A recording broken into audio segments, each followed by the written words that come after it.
नमस्कार दोस्तों, मैं हूं डॉक्टर अनान्या शर्मा और आज हम बात करने वाले हैं मेंस सेक्सुअल हेल्थ और मैरिड लाइफ के एक बहुत कॉमन लेकिन सेंसिटिव टॉपिक पर। टॉपिक है प्राइवेट मोमेंट्स में कंट्रोल क्यों नहीं रहता, 5 हिडन रीजंस। बहुत से हस्बैंड्स प्राइवेट मोमेंट्स में ये फील करते हैं कि उनका कंट्रोल उनके हाथ में नहीं रहता।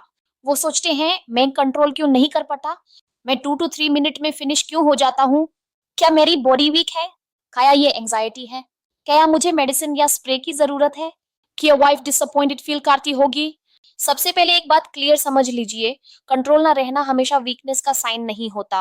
कभी ये एंजाइटी की वजह से होता है, कभी स्ट्रेस से, कभी बॉडी सेंसिटिविटी से, कभी लॉन्ग गैप से, कभी वाइफ को डिसअपॉइंट करने के डर से और कभी रिलेशनशिप प्रेशर से। आज की वीडियो में हम 5 हिडन रीजन समझेंगे जिनकी वजह से प्राइवेट मोमेंट्स में हस्बैंड का कंट्रोल लूज हो सकता है। साथ ही हम ये भी समझेंगे कि हस्बैंड को क्या नहीं करना चाहिए, वाइफ को कैसे सपोर्ट करना चाहिए और डॉक्टर को कब दिखाना चाहिए। ये वीडियो सिर्फ एजुकेशनल और अवेयरनेस पर्पस के लिए है। किसी भी मेडिकल, सेक्सुअल हेल्थ या रिलेशनशिप इश्यू के लिए क्वालिफाइड डॉक्टर, यूरोलॉजिस्ट या हेल्थ केयर प्रोफेशनल से सलाह जरूर लें। पार्ट 1, कंट्रोल ना रहना वीकनेस नहीं पैटर्न हो सकता है। सबसे पहले ये समझें कि कंट्रोल ना रहना ऑटोमेटिकली बॉडी वीकनेस नहीं होती। हमारे सोसाइटी में टाइमिंग प्रॉब्लम को बहुत जल्दी कमजोरी का नाम दे दिया जाता है।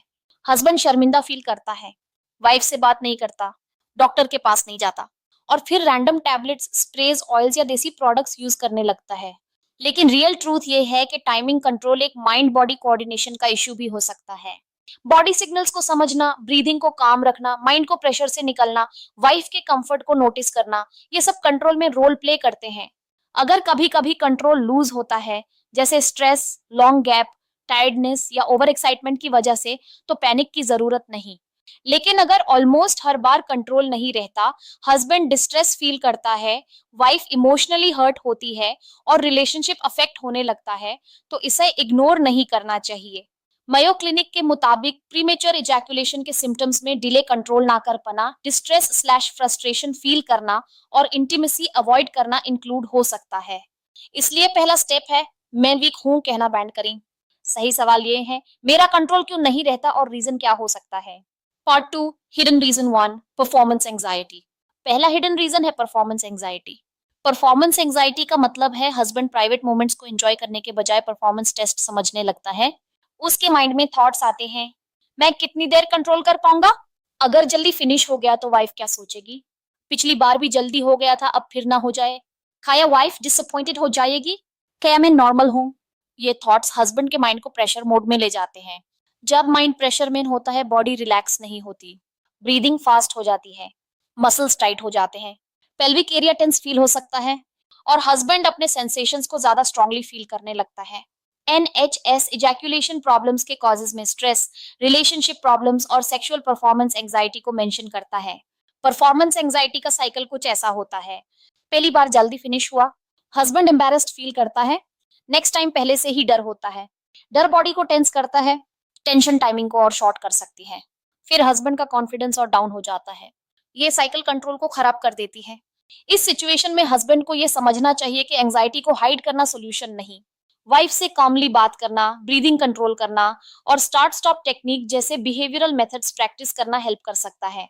आप वाइफ से कह सकते हैं, मैं कभी कभी टाइमिंग को लेकर एंग्शियस फील करता हूँ, मैं इस इशू को कामली इंप्रूव करना चाहता हूँ, तुम्हारी फीलिंग्स मेरे लिए इंपॉर्टेंट है, मैं तुम्हें इग्नोर नहीं करूंगा।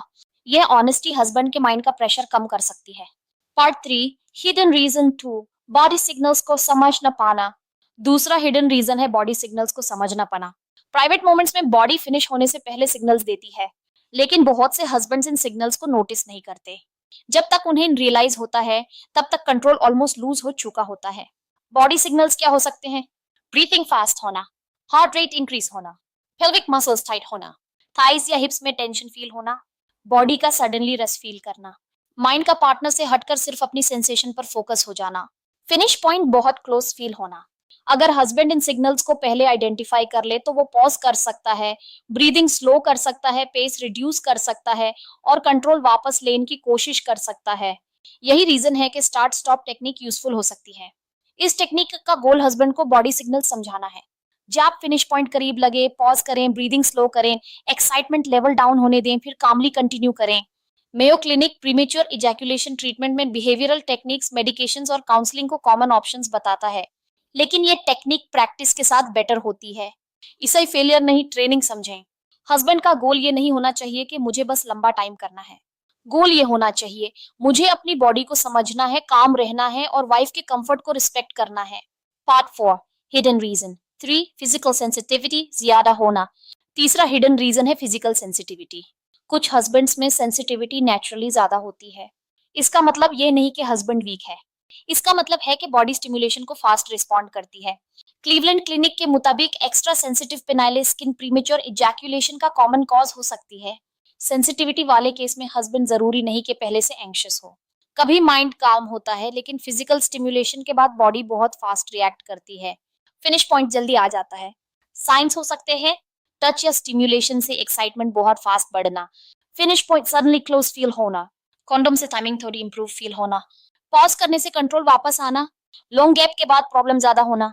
लेकिन याद रखें, सेंसिटिविटी का फाइनल डिसीजन सेल्फ डायग्नोसिस से नहीं होता, डॉक्टर या यूरोलॉजिस्ट असेसमेंट से क्लियर होता है। कुछ केसेस में कॉन्डम सेंसिटिविटी कम करके टाइमिंग में हेल्प कर सकते हैं। एनएचएस प्रीमेच्योर इजैकुलेशन में कॉन्डोम्स और टॉपिकल एनेस्थेटिक्स को पॉसिबल ऑप्शंस के तौर पर मेंशन करता है, लेकिन टॉपिकल एनेस्थेटिक्स पार्टनर तक ट्रांसफर हो सकते हैं और सेंसेशन कम कर सकते हैं। इसलिए रैंडम नंबिंग स्प्रे या क्रीम खुद से यूज ना करें। रॉन्ग यूज हस्बैंड को एक्सेसिव नमनेस, इरेक्शन डिफिकल्टी या वाइफ को इरिटेशन स्लैश नमनेस दे सकता है। सेफ अप्रोच ये है, पहले रीजन समझें, फिर डॉक्टर गाइडेंस के साथ ऑप्शन चूज करें। Part 5, hidden reason 4, erection loose होने का फियर। चौथा हिडन रीजन है इरेक्शन लूज होने का फियर। कुछ हस्बैंड्स को ये डर होता है कि अगर वो स्लो हुए, पॉज लिया या स्टार्ट स्टॉप टेक्निक यूज की तो इरेक्शन लूज हो जाएगा। इस फियर की वजह से वो रश करते हैं। उनके माइंड में थॉट्स आते हैं, अगर मैं स्लो हुआ तो प्रॉब्लम हो जाएगी, वाइफ नोटिस कर लेगी, बेटर है जल्दी कंप्लीट कर लूं, पॉज लिया तो ऑकवर्ड हो जाएगा। यह रशिंग पैटर्न कंट्रोल को और खराब कर सकता है। मायो क्लिनिक प्रीमेच्योर इजैकुलेशन कॉजेज में एरेक्टाइल डिस्फंक्शन का मेंशन करता है। इरेक्शन मेंटेन करने की एंजाइटी रशिंग पैटर्न क्रिएट कर सकती है। अगर हस्बैंड टाइमिंग के साथ इरेक्शन एंजाइटी भी फील करता है तो इसे इग्नोर नहीं करना चाहिए। ये हेल्थ कंसर्न हो सकता है, शेम का टॉपिक नहीं। इस सिचुएशन में हस्बैंड को वाइफ से कामली कम्युनिकेट करना चाहिए।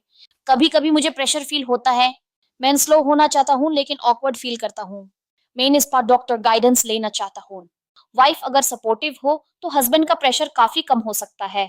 लेकिन अगर इरेक्शन प्रॉब्लम रिपीटेड है या कॉन्फिडेंस बहुत डाउन है तो यूरोलॉजिस्ट से कंसल्ट करना बेटर है। Part 6, hidden reason 5, relationship pressure और वाइफ को डिसअपॉइंट करने का डर। पांचवा हिडन रीजन है रिलेशनशिप प्रेशर और वाइफ को डिसअपॉइंट करने का डर। बहुत से हस्बैंड्स टाइमिंग से ज्यादा वाइफ के रिएक्शन से डरते हैं। वाइफ साइलेंट हो गई तो वाइफ मुझे वीक समझेगी, वाइफ कंपेयर करेगी, वाइफ इमोशनली डोर हो जाएगी। ये डर हस्बैंड को प्रेशर में डाल देता है और प्रेशर टाइमिंग को और शॉर्ट कर सकता है। यहाँ ने एक इंपॉर्टेंट पॉइंट समझिए, वाइफ को सिर्फ टाइमिंग से हर्ट नहीं होता, वाइफ को हस्बैंड का बिहेवियर हर्ट करता है। अगर हस्बैंड जल्दी फिनिश होने के बाद वाइफ को इग्नोर कर दे, फोन उठा ले, साइड हो जाए, आई कांटेक्ट अवॉइड करे या टॉपिक से भाग जाए तो वाइफ इमोशनली इग्नोर्ड फील कर सकती है। वाइफ सोच सकती है, क्या ये मेरी फीलिंग्स इंपॉर्टेंट नहीं, क्या इन्हें सिर्फ अपनी एम्बेरसमेंट दिख रही है, क्या मैं इनके लिए इमोशनली इंपॉर्टेंट नहीं, क्या ये इश्यू डिस्कस ही नहीं करना चाहते। इसलिए कंट्रोल लूज हो भी जाए, हस्बैंड को आफ्टर केयर और कम्युनिकेशन नहीं भूलनी चाहिए। आप कह सकते हैं, मैं थोड़ा ऑकवर्ड फील कर रहा हूँ लेकिन मैं तुमसे डोर नहीं होना चाहता, तुम्हारी फीलिंग्स मेरे लिए इंपॉर्टेंट है। हम इस इश्यू को कामली इंप्रूव कर सकते हैं, मैं तुम्हें इग्नोर नहीं करूंगा। ये मैच्योर रिस्पॉन्स वाइफ के इमोशनल हर्ट को कम कर सकता है। पार्ट 7, लॉन्ग गैप और ओवर एक्साइटमेंट का रोल। अब एक एक्स्ट्रा पॉइंट समझें, लॉन्ग गैप और ओवर एक्साइटमेंट भी कंट्रोल को अफेक्ट कर सकते हैं। अगर हस्बैंड वाइफ के बीच प्राइवेट क्लोजनेस लॉन्ग टाइम के बाद हो रही है तो हस्बैंड नेचुरली ज्यादा एक्साइटेड हो सकता है, बॉडी का रिस्पॉन्स फास्ट हो सकता है। अगर ये ओकेजनल है तो पैनिक की जरूरत नहीं, लेकिन अगर हर बार कंट्रोल लूज हो रहा है तो बॉडी अवेयरनेस और स्ट्रेस कंट्रोल पर काम करना जरूरी है। लॉन्ग गैप के बाद हस्बैंड को ये स्टेप्स फॉलो करने चाहिए। जल्दी ना करें, वाइफ के मूड को समझें, स्लो स्टार्ट रखें, ब्रीदिंग काम रखें, स्टार्ट स्टॉप अप्रोच यूज करें, आफ्टर केयर दें, प्राइवेट मोमेंट्स को रेस न बनाएं। हेल्थी इंटीमेसी में स्पीड से ज्यादा कंफर्ट इंपॉर्टेंट होता है। पार्ट 8, पॉर्न कंपैरिजन और अनरियलिस्टिक एक्सपेक्टेशंस। एक और हिडन फैक्टर होता है पोर्न या अनरियलिस्टिक कंटेंट से कंपैरिजन। कई हस्बैंड्स ऑनलाइन कंटेंट देखकर सोचते हैं कि नॉर्मल टाइमिंग बहुत लॉन्ग होनी चाहिए। फिर जब रियल लाइफ में उनकी टाइमिंग 2 to 3 मिनट होती है तो वो खुद को अबनॉर्मल समझने लगते हैं। ये कंपैरिजन एंजाइटी को बढ़ाता है। Real married life performance show नहीं होती। रियल इंटीमेसी में सिर्फ टाइमिंग नहीं, बल्कि comfort, trust, communication, emotional connection और वाइफ की सेफ्टी इंपॉर्टेंट होती है। अगर हस्बैंड अनरियलिस्टिक एक्सपेक्टेशंस लेकर प्राइवेट मोमेंट्स में आता है तो वो नेचुरली प्रेशर फील करेगा, और प्रेशर टाइमिंग को खराब कर सकता है। इसलिए अपनी मैरिड लाइफ को अनरियलिस्टिक कंटेंट से कंपेयर ना करें। पार्ट 9, हस्बैंड की 10 कॉमन मिस्टेक्स जो कंट्रोल और खराब करती हैं। अब हस्बैंड की कॉमन मिस्टेक्स समझते हैं। पहली मिस्टेक, कंट्रोल ना रहने को डायरेक्ट वीकनेस समझना। दूसरी मिस्टेक, वाइफ से बात ना करना। तीसरी मिस्टेक, बॉडी सिग्नल्स इग्नोर करना। चौथी मिस्टेक, ब्रीदिंग फास्ट होने पर भी पॉज ना लेना। पांचवी मिस्टेक, वाइफ के रिएक्शन का गेस लगाना। छठी मिस्टेक, जल्दी फिनिश होने के बाद वाइफ को इग्नोर करना। सातवीं मिस्टेक, रैंडम स्प्रे, टैबलेट या देसी मेडिसिन यूज करना। आठवीं मिस्टेक, पोर्न से कंपेयर करना। नाइन्थ मिस्टेक, इरेक्शन फियर को हाइड करना। 10th मिस्टेक, डॉक्टर से कंसल्ट करने में शर्माना। इन मिस्टेक्स से प्रॉब्लम इंप्रूव नहीं होती, बल्कि एंजाइटी और रिलेशनशिप डिस्टेंस बढ़ सकते हैं। पार्ट 10, कंट्रोल इंप्रूव करने का प्रैक्टिकल गाइड। अब प्रैक्टिकल गाइड समझते हैं। स्टेप 1, शेम को साइड पर रखें। अपने आप से कहना स्टार्ट करें, ये मेरी वीकनेस नहीं, एक मैनेजेबल इश्यू हो सकता है। स्टेप 2, बॉडी सिग्नल्स ऑब्जर्व करें। Breathing, muscle tension, pelvic tightness, finish point और माइंड अर्जेंसी को नोटिस करें। स्टेप 3, ब्रीदिंग स्लो करें। फास्ट ब्रीदिंग कंट्रोल को डिफिकल्ट बना सकती है। स्लो ब्रीदिंग बॉडी को काम सिग्नल देती है। स्टेप 4, पेस स्लो रखें। क्विक मूवमेंट या रश से कंट्रोल जल्दी लूज हो सकता है। Step 5, start stop technique practice करें। फिनिश पॉइंट क्लोज लगे तो पॉज करें, ब्रीदिंग स्लो करें, टेंशन रिलीज करें, फिर कंटिन्यू करें। स्टेप 6, वाइफ से कम्युनिकेट करें। मैं अपनी टाइमिंग पर कामली काम कर रहा हूँ, तुम्हारी कंफर्ट मेरे लिए इंपॉर्टेंट है। स्टेप 7, आफ्टर केयर जरूर दें। प्राइवेट मोमेंट्स के बाद वाइफ से पूछें, तुम ओके हो, तुम कंफर्टेबल थे, तुम्हारी फीलिंग्स मेरे लिए इंपॉर्टेंट है। स्टेप 8, नीड हो तो डॉक्टर से कंसल्ट करें। अगर प्रॉब्लम रिपीटेड है, सेल्फ ट्रीटमेंट से बेटर है प्रोफेशनल गाइडेंस। पार्ट 11, वाइफ का सपोर्ट कंट्रोल में कितना इंपॉर्टेंट है। वाइफ का सपोर्ट हस्बैंड के कंट्रोल और एंजाइटी दोनों पर इफेक्ट डाल सकता है। अगर वाइफ हस्बैंड को शेम करे, इंसल्ट करे, कंपेयर करे तो हस्बैंड का प्रेशर और बढ़ सकता है। रॉन्ग लाइन्स, तुम वीक हो, तुमसे कुछ नहीं होता, तुम हमेशा जल्दी फिनिश हो जाते हो, मैं सेटिस्फाई नहीं होती। राइट लाइन्स, हम इस इश्यू को कामली इंप्रूव कर सकते हैं। मैं तुम्हें जज नहीं कर रही, मुझे इमोशनल क्लोजनेस भी चाहिए। डॉक्टर से गाइडेंस लेने में कोई शेम नहीं, लेकिन वाइफ का सपोर्ट का मतलब अपनी फीलिंग सप्रेस करना नहीं। वाइफ रिस्पेक्टफुली अपनी नीड्स भी एक्सप्रेस करे। मुझे आफ्टर केयर इंपॉर्टेंट लगती है, मुझे इग्नोर फील ना हो, मुझे इमोशनल कनेक्शन चाहिए, मुझे तुम्हारी ऑनेस्टी इंपॉर्टेंट लगती है। सपोर्ट का मतलब टीम वर्क है, साइलेंस नहीं। पार्ट 12, डॉक्टर को कब दिखाना चाहिए। डॉक्टर या उरोलॉजिस्ट से कंसल्ट करें अगर almost her bar 1 to 3 minute में फिनिश हो जाता है, कंट्रोल बिल्कुल नहीं रहता, हस्बैंड डिस्ट्रेस, शेम या एंजाइटी फील करता है, प्राइवेट मोमेंट्स अवॉइड होने लगे हैं, वाइफ इमोशनली हर्ट या अनसेटिस्फाइड फील करती है, इरेक्शन प्रॉब्लम भी साथ है, पेन, बर्निंग, डिस्चार्ज या यूरिनरी सिम्टम्स हैं, प्रॉब्लम सडनली स्टार्ट हुई है, रैंडम मेडिसिन या स्प्रे लेने का मन कर रहा है, डायबिटीज, थायराइड, प्रोस्टेट या मेडिसिन रिलेटेड कंसर्न है, प्रोफेशनल हेल्प लेना वीकनेस नहीं, मैच्योरिटी है। Treatment options person to person depend करते हैं। किसी को बिहेवियरल टेक्निक्स हेल्प करती हैं, किसी को काउंसलिंग, किसी को मेडिसिन और किसी को combination approach. Mayo clinic premature ejaculation treatment options में बिहेवियरल टेक्निक्स, मेडिकेशंस और काउंसलिंग को इंक्लूड करता है। Part 13, real truth simple words mine. अब पूरी बात सिंपल वर्ड्स में समझते हैं।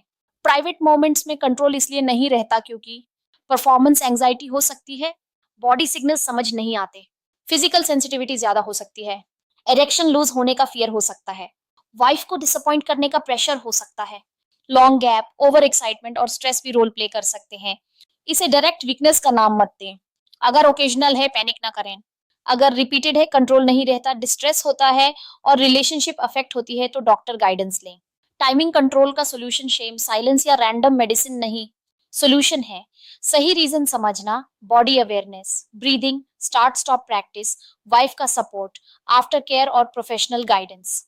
तो दोस्तों, आज हमने समझा कि प्राइवेट मोमेंट्स में कंट्रोल क्यों नहीं रहता। 5 हिडन रीजंस। सिंपल आंसर ये है, कंट्रोल ना रहना हमेशा बॉडी वीकनेस नहीं होती, इसके पीछे anxiety, stress, sensitivity, body signals को न समझना, erection fear, relationship pressure, long gap या मेडिकल रीजन हो सकता है। अगर आप हस्बैंड हैं तो खुद को वीक कहकर शेम में मत छुपिए। अपना पैटर्न समझिए, बॉडी सिग्नल्स ऑब्जर्व कीजिए, ब्रीदिंग स्लो कीजिए, स्टार्ट स्टॉप टेक्निक प्रैक्टिस कीजिए, वाइफ से कामली बात कीजिए, रैंडम स्प्रे या टैबलेट अवॉइड कीजिए और जरूरत पर यूरोलॉजिस्ट से कंसल्ट कीजिए। अगर आप वाइफ हैं तो हस्बैंड को शेम ना करें, सपोर्ट करें, लेकिन अपनी फीलिंग्स भी रिस्पेक्टफुली एक्सप्रेस करें। हेल्थी मैरिड लाइफ ब्लेम से नहीं, टीम वर्क से इंप्रूव होती है। अगर आपको ये वीडियो हेल्पफुल लगी तो लाइक करें, शेयर करें और चैनल को सब्सक्राइब करें। कमेंट में बताएं प्राइवेट मोमेंट्स में कंट्रोल ना रहने का सबसे कॉमन रीजन आपको क्या लगता है। Anxiety, sensitivity, stress, long gap या वाइफ के रिएक्शन का फियर। मैं हूं डॉक्टर अनान्या शर्मा और याद रखिए, टाइमिंग कंट्रोल को इंप्रूव करने के लिए पहले रीजन समझना जरूरी है। शेम नहीं, सही गाइडेंस सोल्यूशन है। ये वीडियो सिर्फ एजुकेशनल और अवेयरनेस पर्पस के लिए है। किसी भी मेडिकल, सेक्सुअल हेल्थ या रिलेशनशिप इश्यू के लिए क्वालिफाइड डॉक्टर, यूरोलॉजिस्ट या हेल्थ केयर प्रोफेशनल से सलाह जरूर लें।